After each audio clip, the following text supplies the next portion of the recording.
Chapter 143, Missing Person. Several days later, Han Li was cultivating in his secret chamber when his eyes suddenly sprang open and he emerged from the room before releasing an incantation seal with a sweep of his sleeve. The gate of his cave abode was opened and Mu Xue was revealed standing outside. Mu Xue hurriedly extended a respectful bow toward Han Li as he said, "Senior Liu, I've managed to find out some information on the matter that you entrusted to me last time." "Come in," Han Li replied with a nod, gesturing for Mu Xue to enter the cave abode. After entering the cave abode, Mu Xue jumped straight to the topic without wasting any time. "According to the information I've been able to gather up to this point, there are two official ways through which one can obtain a teleportation spot." "What are they?" Han Li asked. "The first way requires one to be at the true immortal stage or above and serve as a guest elder at the Island Master's manor, doing his bidding for 100 years, and at the end of that period, they would be given a spot. The second way is to complete some of the missions occasionally released by the Island Master's manor, and these missions will occasionally grant a teleportation spot as its reward." Mu Xue said. Han Li fell silent upon hearing this. The first of those two methods was naturally not one that he was going to consider. The wanted notice from the ubiquitous pavilion and the person who had sealed his nascent soul were like a pair of swords constantly hanging over his head, and that was one of the main reasons he was in such a hurry to leave the Black Wind Sea. 100 years was simply far too long, and he had no idea what could happen during that time. As for the second method, any missions that could grant a teleportation spot as a reward were definitely going to be quite difficult to complete, but it was definitely more feasible than the first method, so this was something that he could keep an eye on. After a brief silence, Mu Xue lowered his voice slightly as he continued. "Aside from these two official methods, I heard that these teleportation spots have been traded in the black market as well, but the price is always very steep. How much does it usually cost for a spot?" 5 immortal origin stones at the very least, and even then I've heard they're very difficult to purchase. Han Li shook his head upon hearing this. In addition to the required teleportation fee, that would amount to a total of 10 immortal origin stones. For an early true immortal cultivator, even if they didn't cultivate at all, it would still take 1,000 years to refine 10 immortal origin stones. He had inquired about immortal origin stones in the Transient Guild earlier, and he was told that it was occasionally possible to find immortal origin stones up for trade, but the asking price for each one was generally around 100 top-grade spirit stones, and as soon as one appeared, it would immediately be traded. Given the current circumstances, it was clear that the master of Black Wind City wasn't very keen on the idea of allowing people to leave the Black Wind Sea. "All right, thanks for your hard work." Han Li flipped a hand over to produce a high-grade spirit stone as he spoke, then tossed it at Mu Xue. Mu Xue was ecstatic, and he said in a grateful manner, "Thank you, Senior Liu. If you require my services for anything else, please feel free to tell me." Han Li merely smiled and waved a hand to dismiss Mu Xue. Following Mu Xue's departure, Han Li began to pace back and forth in his cave abode with his hands clasped behind his back, seemingly pondering something. Moments later, he left his cave abode altogether before flying toward a certain direction. At the center of Black Wind City was a series of connected black buildings. In stark contrast with their surroundings, these black buildings were entirely constructed from extremely high-quality building materials, and they took up a vast area. The buildings had clearly also been arranged in a meticulous fashion, with countless pavilions, gardens, and bodies of flowing water inside. This was an enormous manor. The entire manor was emanating a burst of faint black chi, making it appear as if it were enshrouded under a layer of black mist. All of the passers-by gave the manor a wide berth and were walking very quickly, not daring to approach the manor. This was the Island Master's manor, which belonged to Island Master Lu Jun. At the entrance of the manor was a huge plaza, at the edge of which stood a tall black palace. Above the entrance of the palace was a plaque that read, "Talisman Letter Palace." This was quite a lively and bustling place, with many people frequently entering and exiting the palace.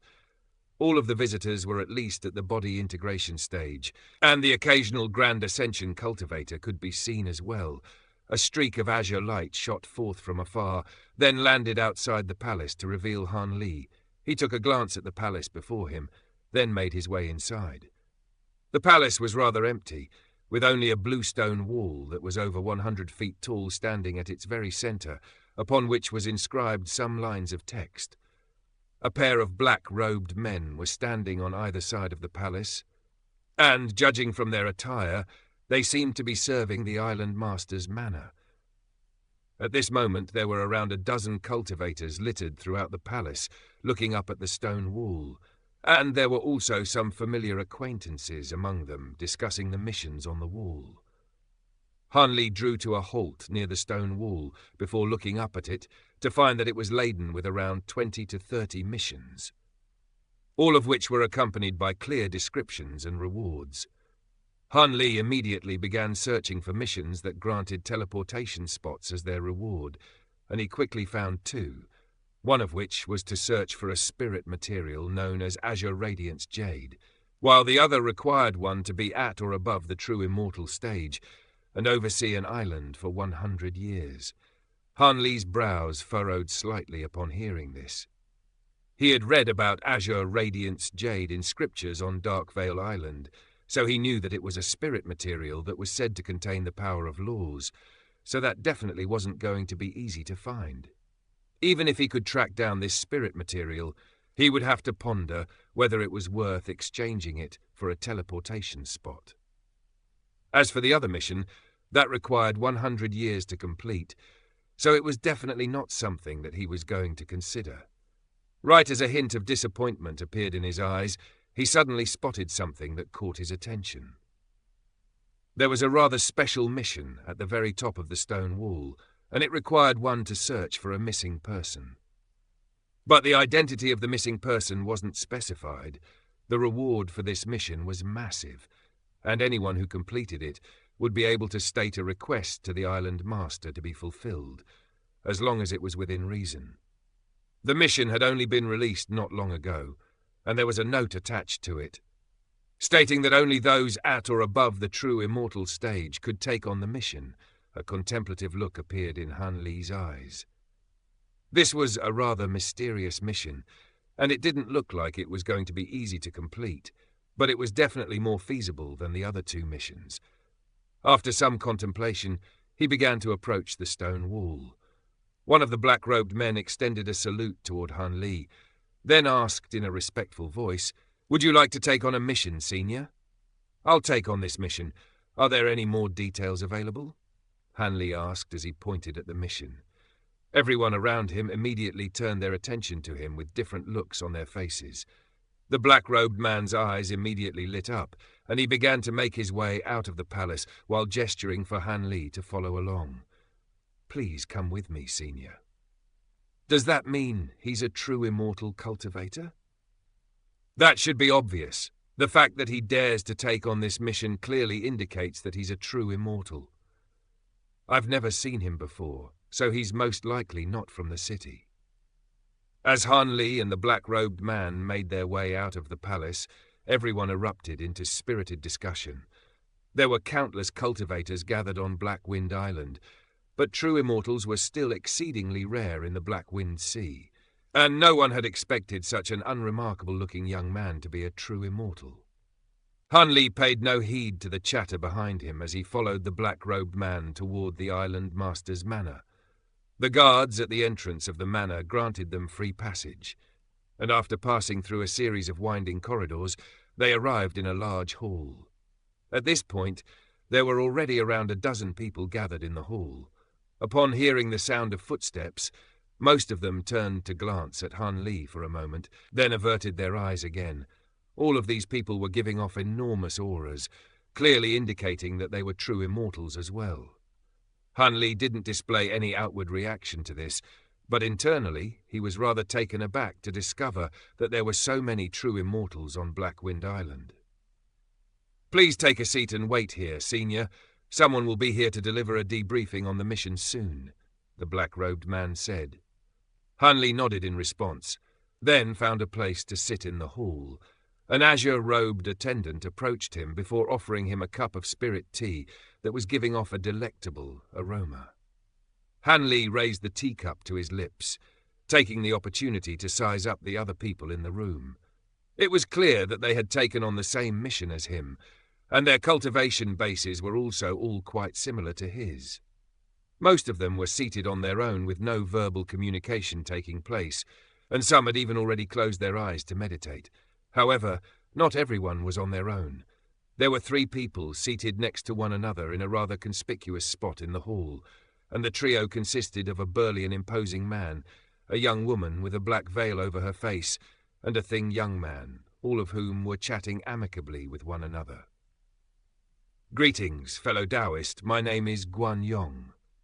While Han Li was observing the people around him, a voice rang out beside him, and as it turned out, he had been approached by a chubby young man with a smile on his round face. "My name is Liu Shi. It's a pleasure to make your acquaintance, fellow Taoist Guan," Han Li replied with a nod as he set down his teacup. "I don't recognize you, Brother Liu. Could it be that you only recently came to Black Wind Island?" Guan Yong clearly had a very naturally outgoing personality, and he was already referring to Han Li as brother. Han Li raised an eyebrow as he replied, "Indeed, I only arrived at Black Wind Island just a few days ago. How did you know that?" "I have a very outgoing personality and like to make friends, and there aren't many true immortal cultivators in Black Wind City, so I know almost everyone," Guan Yong explained with a smile. "I see. Your ability to make friends is very admirable," Han Li said with a nod. Guan Yong was a rather chatty man, and Han Li had nothing better to do anyway, so he engaged in a casual conversation with Guan Yong. He asked Guan Yong about some of the other people present, and he was able to learn quite a bit from the conversation. Close to half a day passed by, during which time 2 more true immortals had arrived in the hall. At the stroke of noon, the sound of footsteps rang out from behind the hall, and an authoritative-looking middle-aged man, wearing a black brocade robe, emerged. As soon as he arrived, the entire room instantly fell silent, and even the trio that had been chatting amicably with one another had stopped their conversation. Han Li's pupils contracted slightly at the sight of the man standing before him. He felt as if he were looking at a tall mountain, and the aura emanating from the man's body was making his heart shudder with apprehension. Island Master. Guan Yong was the first to rise to his feet before extending a salute toward the middle-aged man. Han Li and the others also extended salutes of their own as he carefully sized up the most powerful figure in the entire Black Wind Sea.